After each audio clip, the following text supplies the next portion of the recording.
Welcome to MSUA's Game Changers Live, where we speak with satellite and mobile connectivity thought leaders about industry trends, new technologies, and share what you need to know about where satellite technologies are headed in the future. I'm your host, Lisa Dreer. I'm really excited to introduce our guest today, Morris Shawn. He is the president of Roadpost and Zoleo. Welcome to the show, Morris. Thank you, Lisa. I am very excited to be here and look forward to our conversation. Absolutely. We are so glad that you could make time to be here with us today. I really just want to start and have you give us a little bit of background on yourself and then Roadpost and Zoleo. Sure. Well, I'm based here in Toronto, Canada. I have been in this business. Actually, Roadpost will be celebrating its 30th anniversary in August. Wow. Yeah, I came from the cellular industry with Bell Cellular back when it was just a small company, and left there to start Roadpost, which was originally did cellular phone rentals back in the day when not everyone had a cell phone. Oh my gosh! Wow. Yeah. Well, no, I know, it's been a long congratulations. time. Thank you. We got into the satellite business actually with the launch of Iridium when they originally launched and came to market. I think it was 1999. And since then have just expanded our presence in the satellite space. We're very focused in land mobile, offices in Toronto and Seattle. We're an SP for Iridium and a distribution partner for Inmarsat. Okay. Now, what about Zoleo? So Zoleo is a joint venture between Roadpost and Beam Communications. A lot of the people watching are probably familiar with Beam. They built the Iridium Go and also do a lot of docks and other satellite terminals. Have done a lot of work with Inmarsat as well. Zoleo comes out of Roadpost's experience, I guess, in the personal messenger space. We were involved with InReach when Delorme developed it, as well as distribution of InReach in Canada. And we launched Zoleo. We brought it to market in North America and in Australia about a year and a half ago. It is a personal messaging device, connects to your phone via Bluetooth, where you would have a mobile app that allows you to message with anyone over SMS or email or app to app. Also lets you declare SOS if you have an emergency, check in with loved ones or with the office. And it's fairly low cost, $199 for the device and subscription plans from $20 a month plus. Wow, that sounds great. I need that for my boat. All right. Well, as a I'll give you the insider's discount. All right, that sounds great. Well, we invited you here today to talk a little bit about where you see the future of satellite connectivity going and that sort of thing. So maybe we can start by having you just talk a little bit about what you see as the most important role that the satellite industry is playing in the future of mobile connectivity. Sure. And I mean, I think in all my comments, I'll focus on the land mobile space because that's where we play and where I'm most familiar. But I think, look, the most important role of satellite connectivity, I think future as well as past, is really keeping people connected in areas where terrestrial and cellular networks don't reach, as well as sort of backup communications given, natural disasters or whatever other events might happen. So I think that backup communications role is important and getting more important. I think what's changing a little bit is with the increased availability of IP-based satellite services, like the Iridium Certus network. The satellite industry can serve those applications in a way that is more consistent with how companies and individuals use mobile applications, just generally when they're within range, basically. Mm-hmm. Yeah, absolutely. Mm-hmm. So what do you think will be some of the most significant changes we'll see over the next, few years? Well, I think, from our perspective, one of the most exciting developments and the most significant change is probably the emergence of new devices and applications based on Iridium Certus network, which will bring, sort of broadband and near broadband capabilities to increasingly within the satellite space, and allow for those sort of terrestrial type applications to be extended to more remote areas. I think also, Iridium has a very robust partner network, a lot of whom are engaged in developing new devices and applications for the Certus network. So I know from our perspective that ourselves and our customers are very excited to see what's coming. Yeah, that's great. So have you seen some things that have already come out recently that are making a difference for that connectivity in remote areas? Sure. I think the initial launches of products on the Certus network were more based on the higher speed devices, sort of the Certus 300 or 500, 700, that really are maybe more applicable to kind of the maritime space, where we don't really play.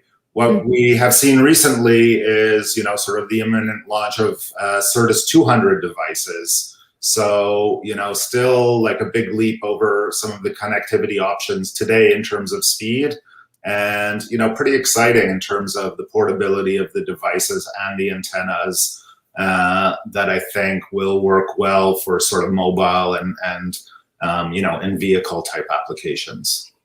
Yeah, absolutely. So what do you see as the role of the commercialization of space having in kind of this transition in the satellite industry? Yeah, no, that's an interesting question. I mean, it's tough to predict, sort of exact outcomes because we are so early in that process in terms of the commercialization of space. But, I do think for sure that the ongoing reduction of launch costs that's being driven by SpaceX and other players, the emergence of small sats, sort of less expensive, more compact satellites, really it's just going to herald sort of this period of innovation, unlike anything that we've really seen before. I mean, you're starting to see it with Starlink and the other new LEO players, I guess. Yeah, absolutely. When you think about the users themselves, right? I mean, obviously the MSUA represents the interests of the user community. And so we really want to look at what are some of the most important criteria that users need to be looking at as they utilize or roll out the use of satellite services? Yeah, that's another good question. I mean, I think, some of the things that we run into, especially with the more kind of complex solutions like our GeoPro lone worker solution, but I think this applies across satellite services, is really, you got to look at the fit of whatever device or application that you're considering with your existing standard operating procedures and with your users, particularly field users. So I think things like ease of use and usability become important. Ability to integrate, if it's a data-based application, ability to integrate that data within your existing process flows and existing mechanisms becomes super important. And of course, ROI is always a consideration, costs. Yes. So you talked about a service there. What is that use case? What does that look like? GeoPro? Yeah, maybe that's what you mentioned. I thought it was like a crew. I missed the name.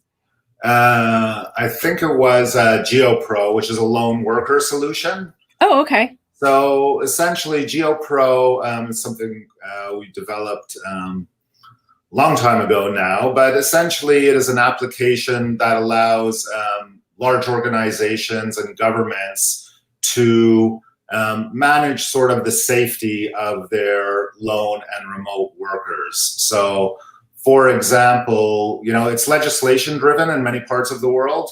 But for example, if I were a field worker for a utility, there may be a requirement from my company or the government that I need to check in every 2 hours to make sure, so people know that I'm safe and okay. That might apply to a delivery driver here in downtown Toronto as well if they're working alone. So essentially the GeoPro platform allows those field users to use a variety of devices depending on their particular situation. Might be a satellite device, might be a mobile app or a mobile device, and to, for example, check in on a predetermined schedule. It would automate the escalations and reminders if the person didn't check in. They could declare an SOS. You may have a geofence around a worker, so you're alerted if they go somewhere that they shouldn't be or to a dangerous area. So that type of application.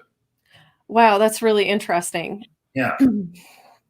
So as we look at services and solutions that we utilize from a user perspective, what are some of the key new technologies that we need to start getting smart about? Services from a user perspective. Again, I think some of that innovation in more broadband IP-based services, like what we're seeing from Iridium with their Certus network. I know they're thinking about a replacement for their, short burst data. And I shouldn't say a replacement, but how sort of that messaging component and sort of packet data gets translated to small portable devices on Certus with enhanced capabilities. So I think those are really things to keep an eye on, as well as, the emergence of new devices in general and new applications. Right. Are there other use cases that you guys work on kind of frequently? I think emergency communications, backup communications are a frequent use case in the satellite industry. Actually, I could give you a couple of examples, if I may. Oh, yeah, that would be great. Yeah, so both relate to Zoleo, which, I mentioned. It's a messaging device, very compact, small, inexpensive, pairs to an app on your smartphone. So, one use case we've seen, a biotech company in California has equipped all their executive team with Zoleo devices to use in the event that terrestrial networks, they're not operating in remote areas, but in the event that terrestrial networks go down, something happens that affects cell towers or landline communications. I mean, for them, what they loved about it was that it is a very intuitive product to use. So really the app is just like using any messaging app on your phone. You can sort of pick it up, pair it via Bluetooth to the Zoleo device, and you're essentially ready to go. By definition, someone may never use this if a disaster doesn't happen, hopefully. But if it does, you don't really have time to be training them or educating them on some, very specialized way to use the device. So that, along with cost, were really drivers for that organization. The other example also with Zoleo, and I love this because it sort of illustrates, satellite and the mobile satellite business is a niche business. Niche business, I'm saying that properly, compared to a lot of others, but actually it's composed of a whole multitude of other niches. And really what has amazed me throughout my career in this industry is just the variety of clients that you deal with, from an adventure traveler through to the military and everything in between. So that's amazing. So yeah, that other example also with Zoleo is really, I heard about this yesterday, is a recreational pilot who took off, and his display, I guess I am not a pilot myself, but essentially his display that provides the MFD display, which is sort of a secondary display that provides secondary information, went dark right after he took off. So he considered aborting his flight. Not that there was an imminent danger. It didn't mean his engine was going bad or anything, but was uncomfortable flying in the with a lack of that information, sort of engine info and weather info and so forth. But he decided to continue because he had his Zoleo device and he was able to message with other pilots that he knew who also had the device, to a friend on the ground who was giving him weather info, as well as tips on how to fix the issue and so forth. And so he just got in touch with us to let him know just that peace of mind that it gave him, you know? And so that's something on the other end of the spectrum. Huh. Fascinating. Yeah. Well, thank goodness that he was safe and and had that solution on board. That's wonderful. Yeah.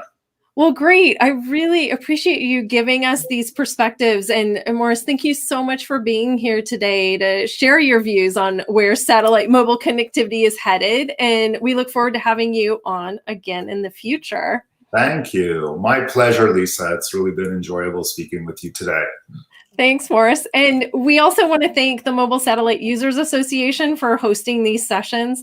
To learn how to participate in a Game Changers live session, or to become an MSUA member, or to receive our weekly newsletter, Mobile Satellite News, please visit msua.org. And we'll see you next time on MSUA's Game Changers Live.